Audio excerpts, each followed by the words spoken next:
मेरा प्यार भरा नमस्कार, सलाम, आदाब। देखिए, हम लोग यहाँ पे जो जमा हुए हैं, ये हमारी पार्टी जनसेवा सहायक पार्टी, उसके लिए प्रोग्राम रखा गया है। इस प्रोग्राम के अंदर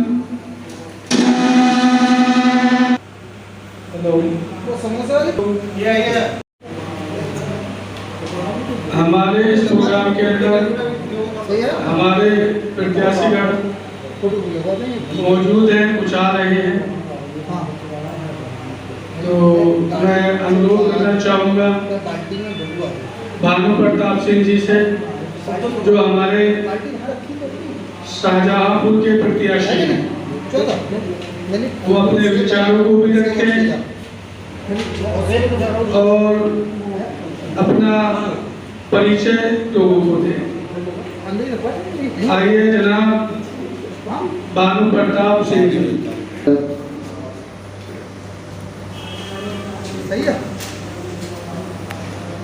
आज के इस परिप्रेक्ष्य में जो हमारी जनसेवा सहायक पार्टी की मीटिंग इस लखनऊ के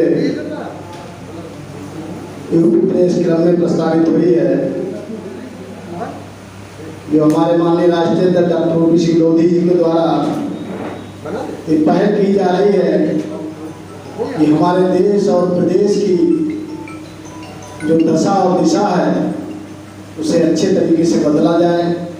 तो उनकी बहुत बड़ी सोच है, इसी सोच को लेकर के उन्होंने पहल शुरू की है और उस पहल के माध्यम से यहाँ पर हम लोग एकत्रित हुए हैं।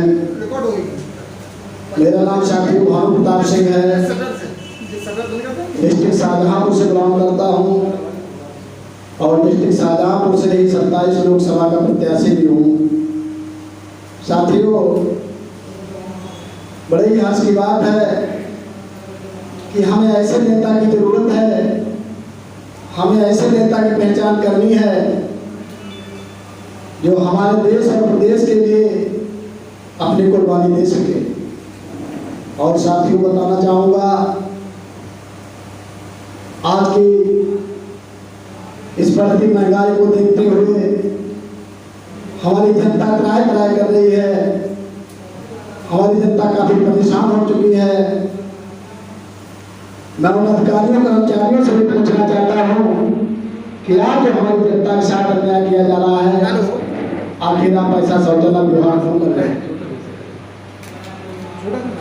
साथियों, देखा जा रहा है, एक शहर के माध्यम से कहा है कि जहां भी जाता हूँ वीरान नजर आता है, जहां भी जाता हूँ वीरान नजर आता है, और खून से डूबा हुआ हर इंसान नजर आता है। जाने क्या बात है दिन के उजाले में भी, जाने क्या बात है दिन के उजाले में भी, और नहीं इंसान को इंसान नजर आता है। इंसानियत की पहचान हमारे समाज के लोग चाहेंगे, इंसानियत की जरूरत हमारे समाज के लोग चाहेंगे, इंसानियत की रूपरेखा को हमारे समाज के लोग तय करेंगे। तो हमारा यही अनुरोध है कि हमारी जनसेवा सहायक पार्टी में अपना मूल्य वोट देकर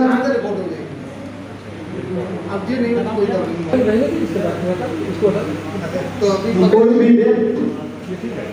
जन्म जन्मांतरण से बुरा नहीं होता है, कोई भी व्यक्ति जन्म से बदमाश नहीं होता है, कोई इंसान जन्म से नेता नहीं होता है, और कोई इंसान जन्म से अधिकारी नहीं होता है।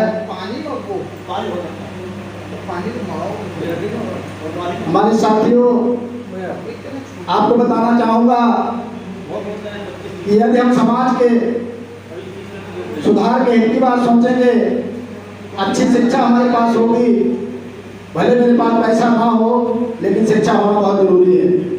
यदि हम शिक्षित नहीं होंगे और समाज ने हमको गांव का प्रधान चुन लिया, ग्राम पंचायत अध्यक्ष चुन लिया, तो शायद हम प्रस्ताव लिखकर उस खंड विकास अधिकारी से बात नहीं कर पाएंगे कि हमारे गांव में क्या क्या कमियां आवास नहीं है, कि वृद्धावस्था पेंशन नहीं है, कि विधवा पेंशन नहीं है।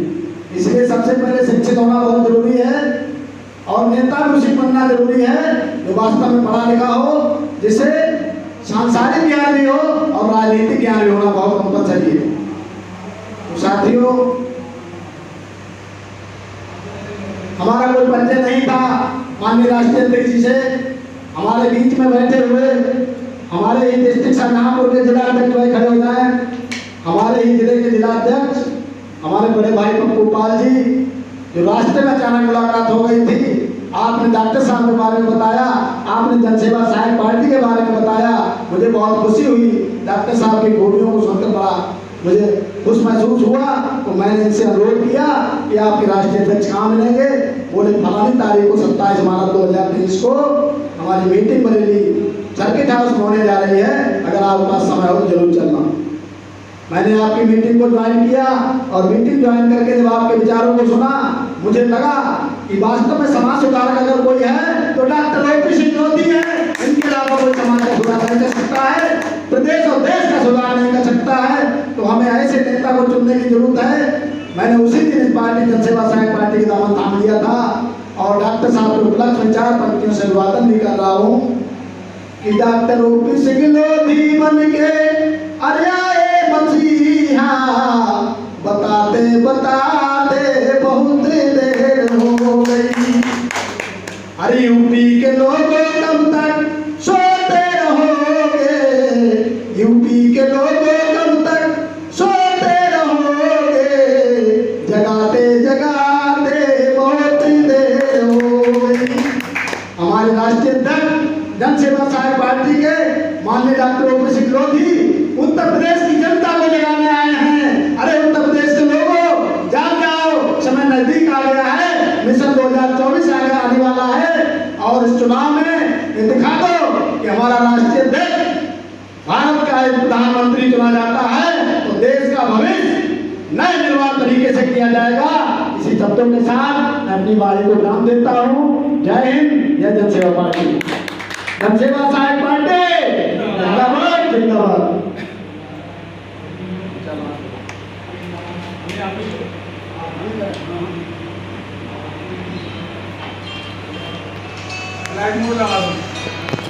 इसी क्रम में मैं बहुत ही भावी प्रत्याशी जो हमारे बीच में बैठे हुए हैं, जिस समय गौतम बुद्ध सिद्धि प्राप्त करने के लिए गए थे तो अपनी पत्नी यशोधरा को बताकर नहीं गए थे। गौतम बुद्ध राजा थे, उन्होंने विचार किया था कि मुझे यहाँ की प्रजा जानती है मगर पूरा विश्व नहीं जानता है, तो सिद्धि प्राप्त करने का मन बना लिया था। उनकी पत्नी यशोधरा काफी सुंदर थी, तो रात में पत्नी और पुत्र को छोड़कर वो सिद्धि के लिए चले गए थे। ऐसे हमारे प्रत्याशी हैं कि जब यशोधरा सुबह उठी और रोने लगी, कहाँ गए हमारे पति, लेकिन कुछ सहेलियों को उनकी बताकर गए थे मैं सिद्धि के लिए जा रहा हूँ। जब वो आत्महत्या के लिए बात हुई थी तब वो बताने लगी तेरे पति सिद्धि के लिए गए हैं, तब वो कहती सखियों मुझसे कहकर जाते ऊपर लंब दूं मैं किस मुख से। तो ऐसे शख्स को, ऐसे प्रत्याशी को जो रायबरेली से बिलोंग कर रहे हैं हमारे भाई राजेश यादव जी, जो रायबरेली से जनसेवा सहायक पार्टी के लोकसभा प्रत्याशी हैं, मैं चाहूँगा कि वो भी अपनी बात रखकर हमारी पार्टी का अभिवादन करें और पार्टी की नीतियों के बारे में अवगत कराएं। भाई राजेश यादव जी।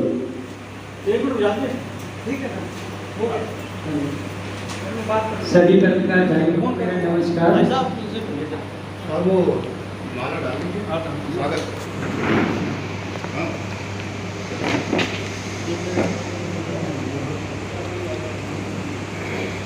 लोकसभा प्रत्याशी भाई राजेश यादव जी से चाहूंगा कि सबसे पहले इस पार्टी के मुखिया माननीय डॉक्टर ओपी सिंह का माला पहनाकर स्वागत करें।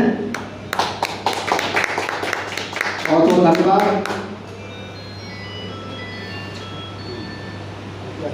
चल जाने का माला हेलो हेलो हेलो सभी पत्रकार भाइयों को मेरा नमस्कार। डॉक्टर ओपी सिंह संसार भाई मंच पे बैठे सभी तरफ से नमस्कार। 100 कदम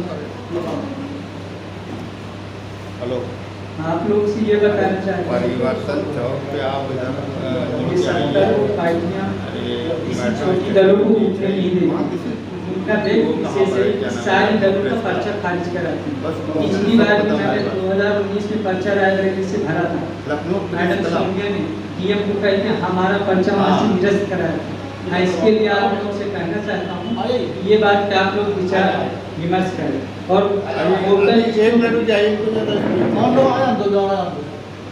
आप लोगों के साथ जाति हो रही, जातीय जनगणना के छोड़िए, यहाँ जनगणना की बात आप लोग करते हैं, वोटर लिस्ट से नाम कटा दिया जा रहा है।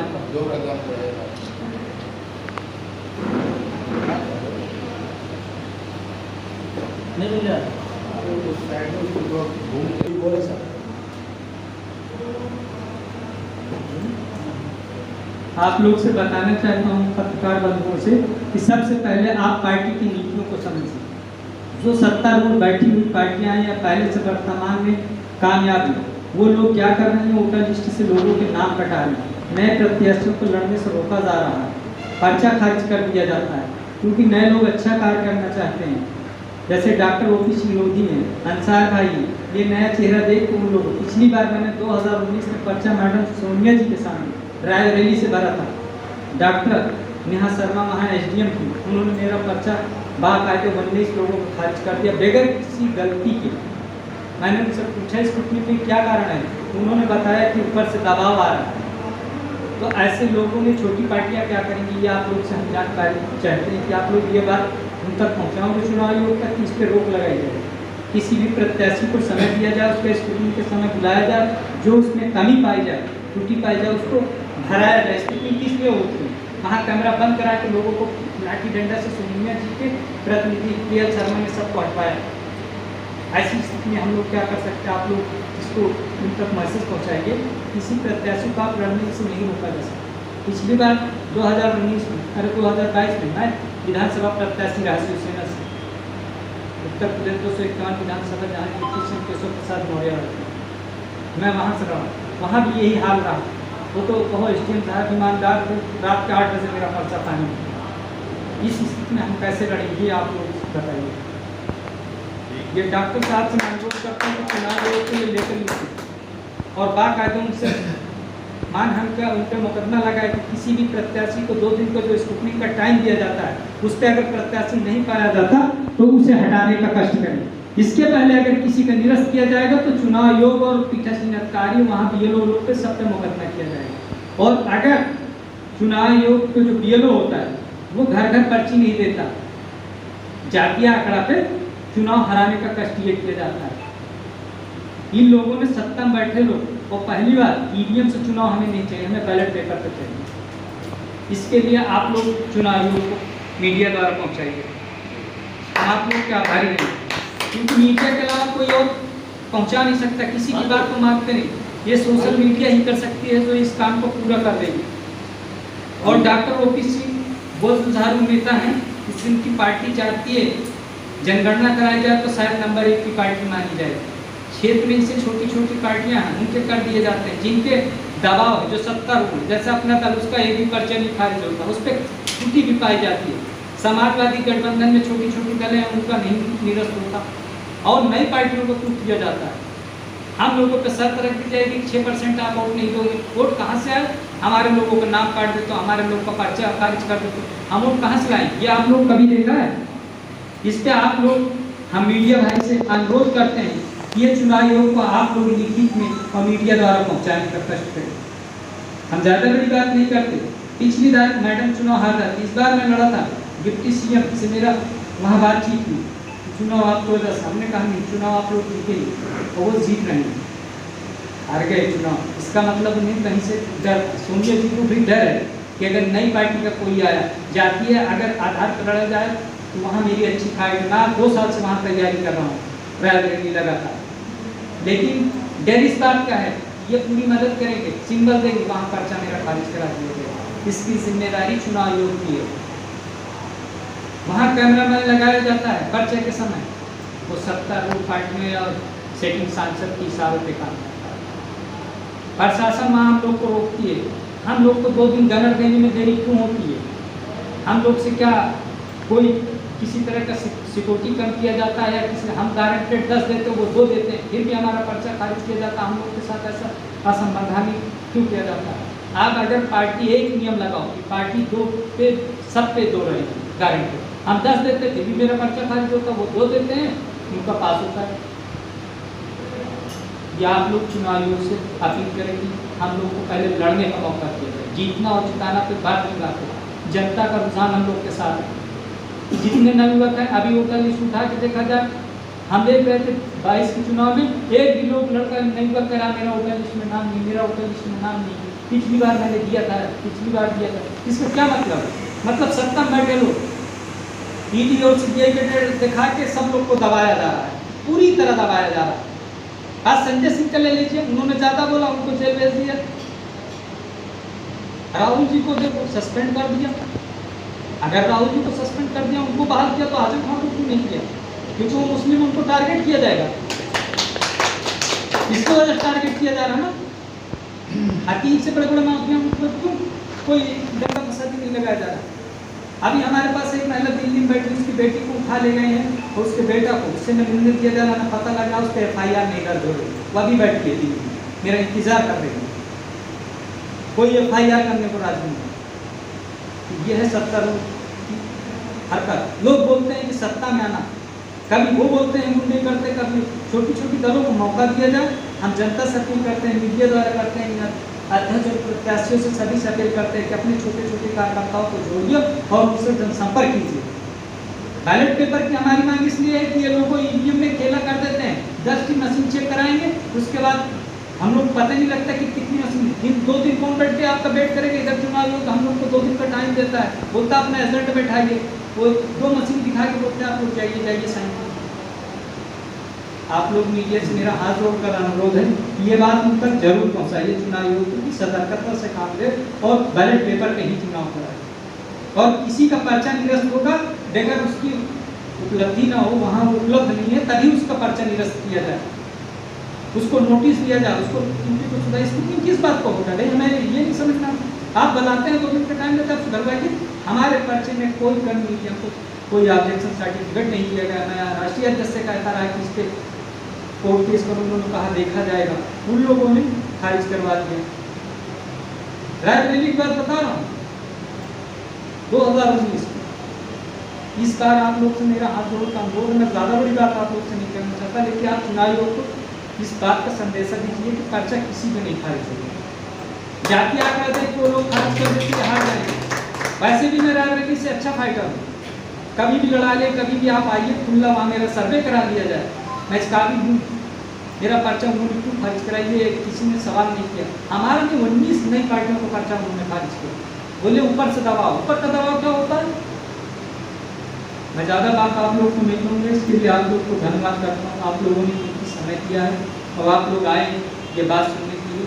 और डॉक्टर जी वहाँ से आके 11 प्रत्याशियों की जो आज लिस्ट जारी कर रहे हैं, इसमें सभी को मेरी तरफ से बधाई हो, जो आए हैं, जो नहीं आए हैं, उनके लिए भी मैं बधाई करती हूँ। ठीक है,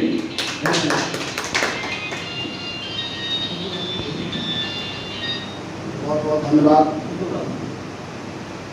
हमारे भाई रायबरेली के लोकसभा प्रत्याशी राजेश यादव जी।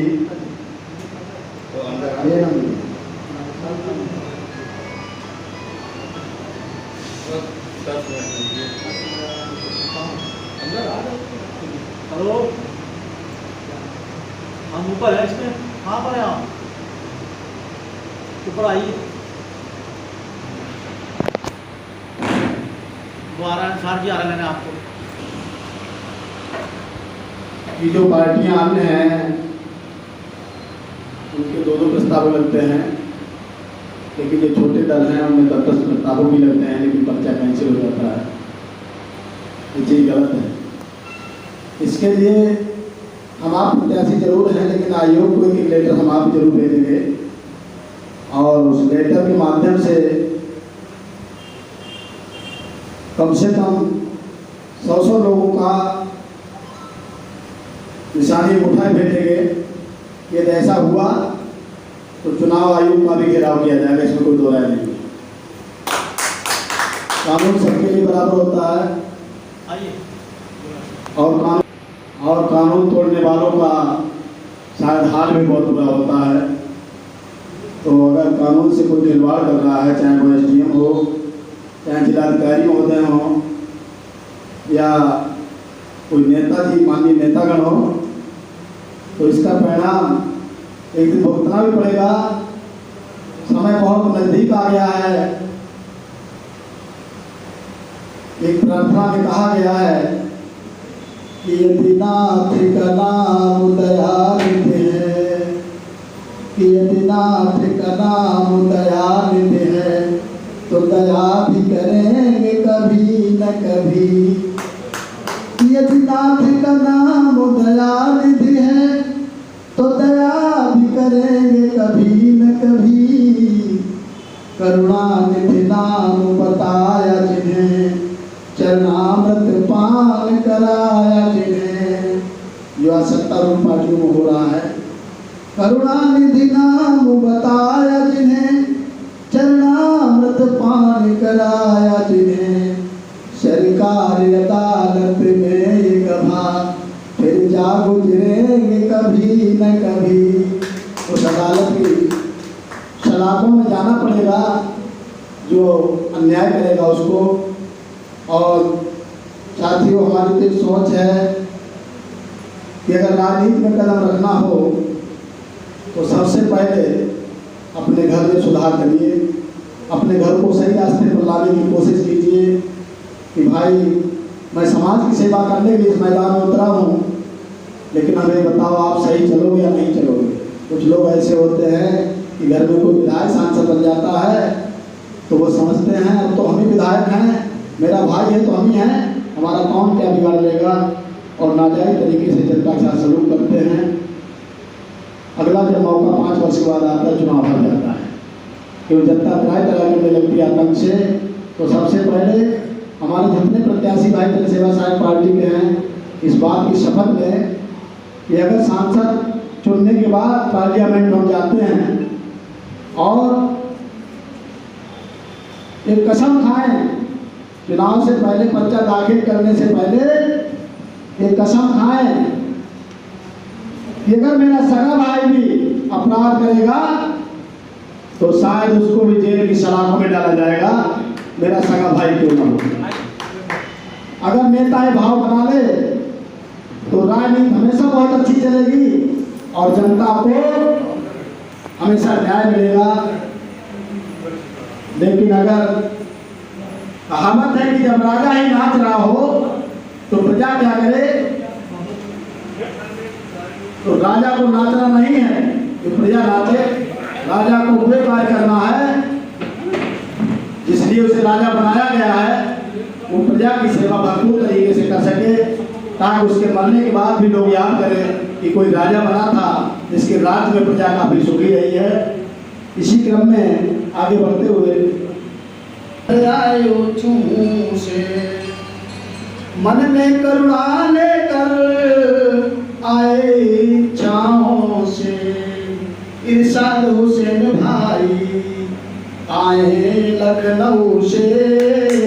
मैं भाई साहब से का आह्वान करता हूँ कि वो भी मंच के माध्यम से हमारे भाइयों को अवगत कराएं और पार्टी के नीतियों के बारे में अवगत कराएं। भाई साहब, सबसे पहले सबको मेरा प्रणाम, नमस्कार।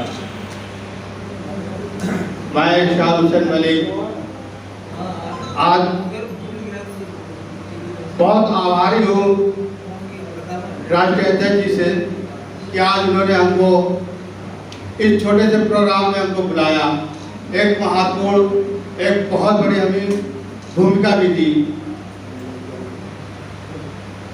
राष्ट्रीय अध्यक्ष जी से पहले मैं हमारे साथ आए हुए एक मेहमान हैं, उनको अवगत कराते हुए, ये हमारे सहारनपुर से हमारे साथ जो हमारे मेहमान आए हुए हैं सहारनपुर से, वो गुफरान मलिक साहब हैं, जो एक नशा मुक्ति का एक मुहिम चला रहे हैं। जो आज की नई जनरेशन है, जो अच्छे काम या पढ़ाई लिखाई छोड़कर दूसरे बच्चों के बहकावे में, नशे में लुप्त हो जाते हैं। और नई जनरेशन की जहाँ तक देखा जाए बहुत बड़ी एक हम लोग नई जनरेशन से बहुत बड़ा नुकसान भी उठाते हैं। नशा एक ऐसी चीज है जो आदर सम्मान सब भुला देती है। इसलिए हम सबको जागरूक होना है और अपने गांव, अपने जिले, अपने क्षेत्र के जितने भी नौजवान हैं, कोई भी नई जनरेशन का बच्चा अगर जब नशा पदार्थ का सेवन करते हुए देखा जाए तो हम सब का फर्ज है उसको एक बार सुधारने का, उसको एक बार टोकने का, क्योंकि अगर हम टोकेंगे नहीं तो वो और आगे बढ़ता चला जाएगा। इसी मुहिम के साथ हमारे सामने गुफरान मलिक साहब सहारनपुर से पैदल यात्रा करते हुए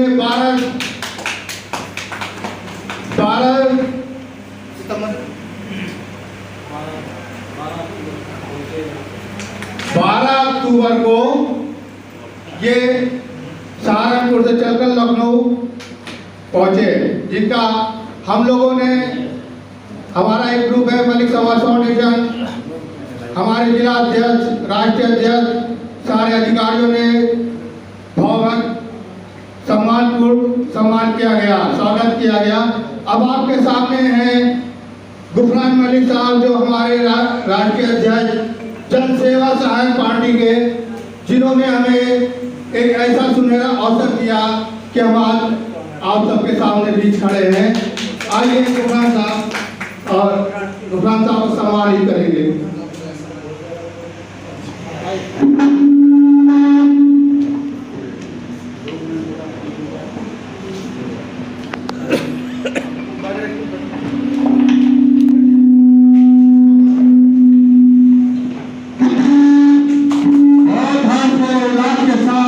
हमारे राष्ट्रीय अध्यक्ष जी ने स्वागत किया है गुफरान साहब, जो बुलंद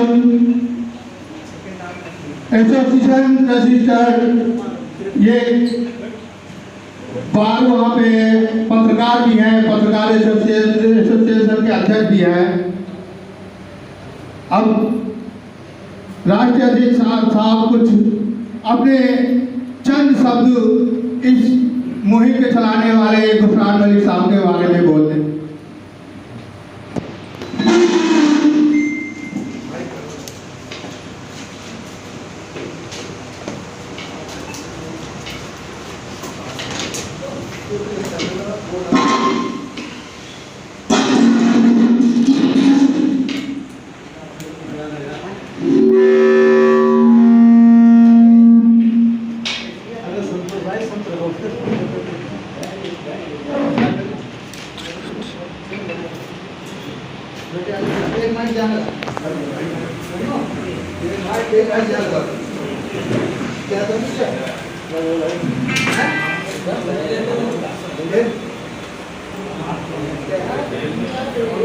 हमारे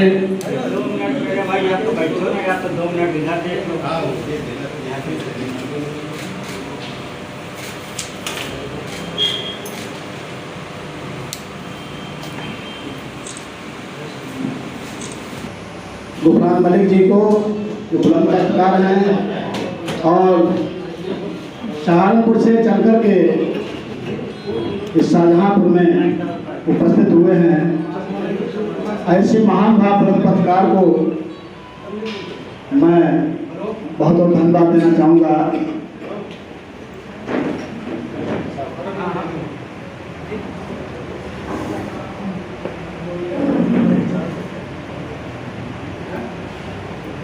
मन में कुछ विचार लिए, मन में कुछ विचार लिए आए जनाब से, मन में विचार सुनो कुछ तो अब जनाब से।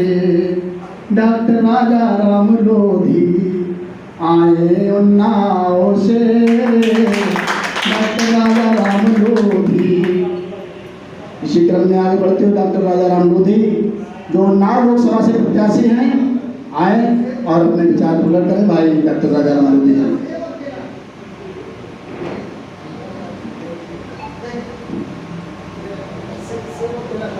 जन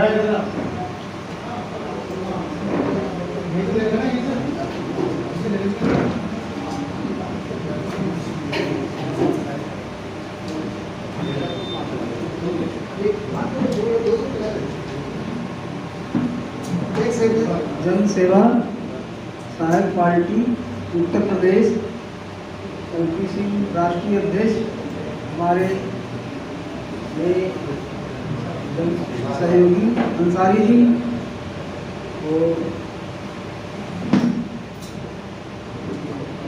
लोकसभा प्रत्याशी डॉक्टर राजाराम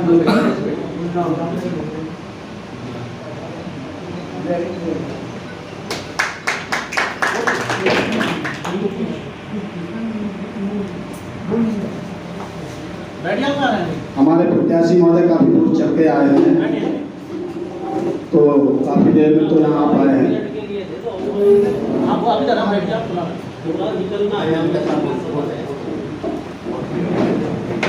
दोस्तों, मेरी मुहिम के बारे में तो इरशाद हुसैन मलिक जी ने बता ही दिया है, और जन सेवा सहायक पार्टी का मैं शुक्रगुजार हूँ इनके राष्ट्रीय अध्यक्ष जी और तमाम पदाधिकारियों का, और यहाँ प्रत्याशी लोकसभा 2024 के लिए पार्टी की ओर से घोषित किए हुए हैं। पूरी टीम का मैं शुक्रगुजार हूँ कि इन्होंने यहाँ पर मुझे सम्मानित किया।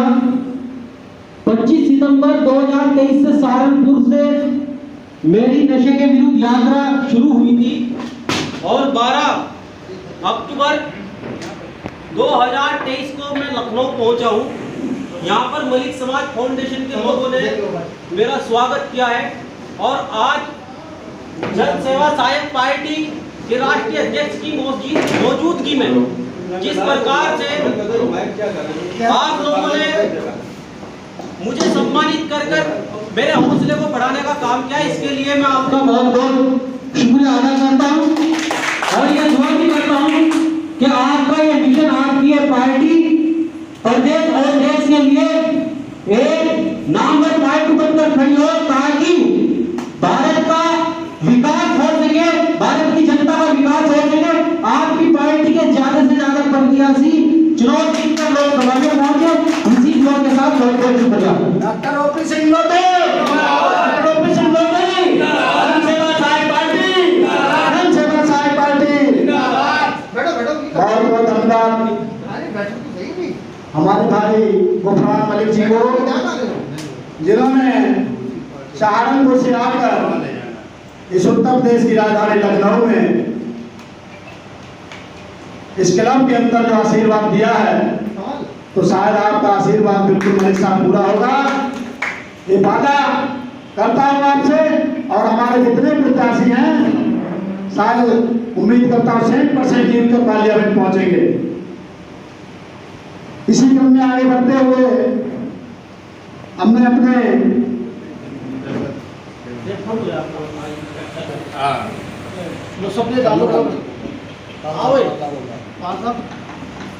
जितने प्रत्याशी पहुंचे वहां पे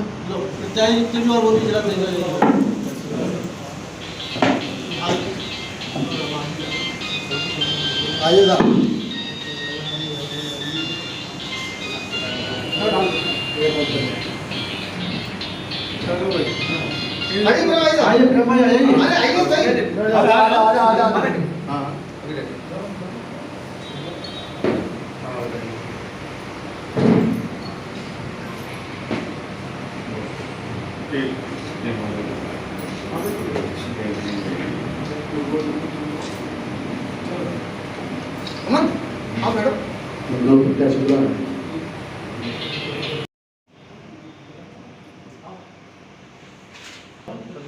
जो यहाँ पर कार्यक्रम हो रहा है वो पार्टी की नीतियों के बारे में जानकारी